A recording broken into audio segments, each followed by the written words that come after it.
বাংলাদেশের সর্বোচ্চ আম মাখা। আমরা আসলে আজকে কাঁঠাল আর আম দিয়ে মাখাইছি। আম পাইকে ম্যাঙ্গো হয়ে গেছে রে। ভাই ব্রাদার এই আম পাড় তুলছিল, ওই যে কিছু আম ধরছে গাছে, ভালোই।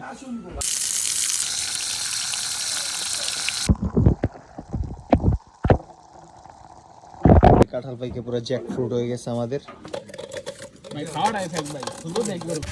অস্থির আম মাখা মাখি হয়েছে আমাদের আজকে। আম মাখা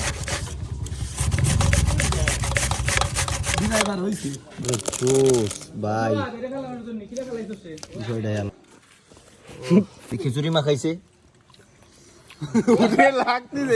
আগেই ভরে লাগছে ভাই।